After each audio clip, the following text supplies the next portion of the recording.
சிதம்பரத்தின் number 1 tuition சென்டரான Kalam tuition centre YouTube சேனலுக்கு உங்களை அன்புடன் வரவேற்கிறேன். இந்த வீடியோவில் நம்ம என்ன பார்க்க போகிறோம் அப்படின்னா, கடன் நல்லது அப்படின்னு ஒரு டாபிக். கடன் A to Z அப்படின்ற ஒரு புக்கோட ரிவ்யூ தான் இது. கடனை எப்படி நல்ல வகையில் பயன்படுத்த முடியும், கடனால் நமக்கு அதாவது மிடில் கிளாஸுக்கு இருக்கக்கூடிய நன்மைகள் என்ன அப்படின்றத ஒரு வித்தியாசமான பார்வையில் நம்மளோட ஆத்தர் அவங்க கொடுத்துருக்காங்க. அதை தான் நம்ம இந்த வீடியோவில் சம்மரியாக பார்க்க போகிறோம். எந்த வகையாக இருந்தாலும் கடன் கெட்டது அப்படின்னு நினைக்கிறவங்க இந்த வீடியோவை பார்த்தா ஒரு வித்தியாசமான ஆங்கிளை புரிஞ்சிக்கலாம். இல்லை சார், நான் கடன் வாங்கி இதெல்லாம் செய்கிறதுனால எனக்கு பெனிஃபிட் இருக்குது அப்படின்னு நினைக்கிறவங்க யாராச்சும் இந்த வீடியோ பார்க்குறீங்கன்னா இந்த வீடியோ உங்களுக்கு கனெக்ட் ஆகும். அதனால் வீடியோ ஃபுல்லாக பார்த்துட்டு கமெண்ட்டில் நீங்கள் என்ன நினைக்கிறீங்க அப்படின்றத சொல்லுங்கள். உங்களோட தாட்ஸை நானும் தெரிஞ்சுக்கிறேன். வாங்க வீடியோக்கு போகலாம். இது ஒரு AI ஜெனரேட்டட் வீடியோ. கடன் இந்த வார்த்தையை கேட்டாலே ஒரு மாதிரி பயம் வருதா? அப்போ கண்டிப்பா இந்த அலசல் உங்களுக்கு தான். கடனா ஒரு வில்லனா பார்க்காம நம்மளோட பெரிய பெரிய கனவுகளை அடையறதுக்கு அதையே எப்படி ஒரு சூப்பர் ஹீரோவா, ஒரு பவர்ஃபுல் கருவியா மாத்துறதுன்னு தான் நாம இன்னைக்கு பார்க்க போறோம். ஆமாங்க, நீங்க பாக்குறது கரெக்ட் தான். கடனை கொண்டாடுவோம். நானா சொல்லலைங்க, சரவணன் அவரோட கடன் A to Z புத்தகத்துல இப்படிதான் சொல்றாரு. என்னது, கடனை போய் கொண்டாடணுமா? அது ஒரு பெரிய சுமை. இதுல இருந்து எப்படா வெளியே வருவோம் தானே நாம எல்லாரும் யோசிப்போம். ஆனா பாருங்க, இந்த ஒரு வரியில தான் ஒரு பெரிய ரகசியமே அடங்கியிருக்கு. சரி, ஒரு கடன் எப்படிங்க கொண்டாட்டமா இருக்க முடியும்? வாங்க இந்த புதிரை ஒன்னா சேர்ந்து அழிக்கலாம். உண்மைய சொல்லணும்னா, இன்னைக்கு நம்மள மாதிரி மிடில் கிளாஸ்ல இருக்கிற பல பேருக்கு கடனுங்கிறது வெறும் பாரம் மட்டும் இல்ல, அது நம்ம வாழ்க்கையில அடுத்த கட்டத்துக்கு போறதுக்கு ஒரு முக்கியமான, சொல்லப்போன ஒரு தவிர்க்கவே முடியாத கருவியா மாறிடுச்சு.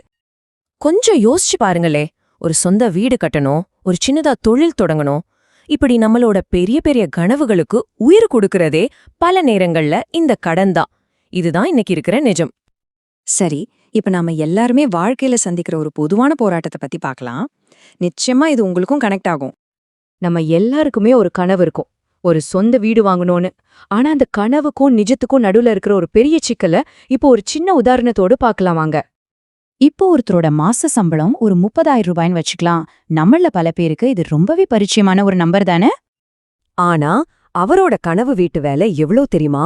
18 லட்சம் ரூபாய். யோசிச்சு பாருங்க, மாசம் 30,000 சம்பாதிச்சு 18 லட்சம் ரூபாய்க்கு வீடு வாங்குறது சும்மா நினைச்சு பார்த்தாலே தலை சுத்துது இல்லையா? இங்கதான் அசல் ட்விஸ்டே இருக்கு. பணவீக்கம், அதாவது இன்ஃப்ளேஷன். நீங்க பகலா கஷ்டப்பட்டு அந்த 18 லட்சத்தை சேமிச்சு முடிக்கிறதுக்குள்ள அதே வீடோட விலை 30 லட்சமா ஏறிடும். அப்ப சொல்லுங்க, வெறும் சேமிப்பு மட்டும் நம்ம கனவை நனவாக்க உதவுமா? சத்தியமா இல்ல. அப்போ இந்த சேமிப்புங்கிற வலையிலிருந்து நம்ம தப்பிக்கிறது எப்படி?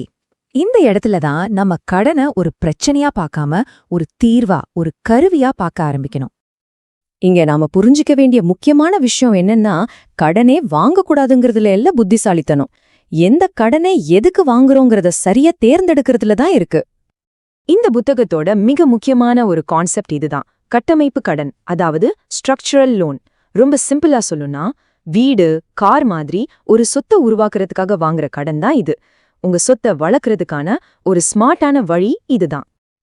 இப்ப இந்த ரெண்டுக்கும் உள்ள வித்தியாசத்தை பாருங்க, உங்களுக்கே புரியும். ஒரு பர்சனல் லோனுக்கு வட்டி எங்கேயோ போகுது, 15% 22% வரைக்கும். ஆனா ஒரு வீட்டுக்கடனுக்கு வட்டி ரொம்ப கம்மி, ஒரு 8.5 11% தான். வட்டி கிட்டத்தட்ட பாதிக்கு பாதி கம்மி. இத பார்க்கும்போதே தெரியுதில்ல, ஒரு சொத்து வாங்க போய் பர்சனல் லோன் எடுத்தா அது எவ்ளோ பெரிய தப்புன்னு. வாங்க, கடன்களை நம்மளோட ஃபைனான்ஷியல் டூல் பாக்ஸ்ல இருக்கிற கருவிகள் மாதிரி கற்பனை பண்ணி பார்க்கலாம். ஒவ்வொரு வேலைக்கும் ஒரு சரியான கருவி இருக்கிற மாதிரி. நம்ம டூல் பாக்ஸ்ல இருக்கிற முதல் கருவி வீட்டுக்கடன். இத பயன்படுத்தி நீங்க வாங்குற சொத்தோட மதிப்பு காலப்போக்குல உயர்ந்துகிட்டே போகும். அது மட்டும் இல்லாம நீங்க கட்டுற அசல், வட்டி ரெண்டுக்குமே வரி சலுகையும் உண்டு. Double benefit. நம்ம லிஸ்ட்ல 2வது கருவி கல்விக்கடன். இது ஒரு செலவா மட்டும் பார்க்காதீங்க, இது உங்க மேலேயே நீங்க செய்யற ஒரு முதலீடு, ஒரு இன்வெஸ்ட்மெண்ட். உங்க எதிர்கால வருமானத்தை பல மடங்கு அதிகமாக்க இது உதவும். கடைசியா 3வது கருவி தனிநபர் கடன், அதாவது பர்சனல் லோன். இது ஒரு எமர்ஜென்சி கருவி, ஆனா ரொம்ப காஸ்ட்லியான கருவி. திடீர்னு வர மருத்துவ செலவு மாதிரி தவிர்க்க முடியாத நேரத்துல மட்டும்தான் இதை கையில எடுக்கணும்.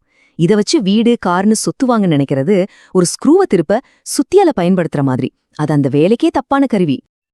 ஆக கடனை பத்தி நாம இதுவரைக்கும் பார்த்த பார்வைய மொத்தமா மாத்திக்க வேண்டிய நேரம் இது. நல்ல ஞாபகம் வச்சுக்கோங்க, கடன் ஒரு பூதம் இல்ல, அது ஒரு புத்திசாலி எஜமானுக்காக காத்துக்கிட்டு இருக்கிற ஒரு சக்தி வாய்ந்த கருவி. அதை எப்படி சரியா பயன்படுத்தணும்னு நீங்க கத்துக்கிட்டீங்கன்னா உங்க நிதி வாழ்க்கைக்கு நீங்க தான் மாஸ்டர். இப்போ உங்ககிட்ட சரியான கருவிகள் இருக்கு. இந்த கருவிகளை வச்சு நீங்க எந்த கனவை முதல்ல நிஜமாக்க போறீங்க? யோசிச்சு பாருங்க. இந்த அலசல் உங்களுக்கு கடனை பத்தின ஒரு புது பார்வையை கொடுத்திருக்கோன்னு நம்புறேன். இந்த விஷயங்கள் உங்களுக்கு பிடிச்சிருந்தா ஒரு லைக் பண்ணுங்க. உங்க நிதி சம்பந்தமான கேள்விகள் எதுவா இருந்தாலும் தயங்காம கீழே கமெண்ட்ல கேளுங்க. இது உங்க நண்பர்கள் யாருக்காவது உபயோகப்படும் நினைச்சீங்கன்னா அவங்களுக்கு மறக்காம ஷேர் பண்ணுங்க. இது மாதிரி இன்னும் நிறைய விஷயங்களை தெளிவா தெரிஞ்சுக்க நம்ம சேனலுக்கு சப்ஸ்கிரைப் பண்ணுங்க. இந்த புத்தகத்தை வாங்கணும்னு நினைச்சா அதுக்கான லிங்க் கீழே டிஸ்கிரிப்ஷன்ல இருக்கு. அடுத்த ஒரு பயனுள்ள அலசல்ல சந்திப்போம்.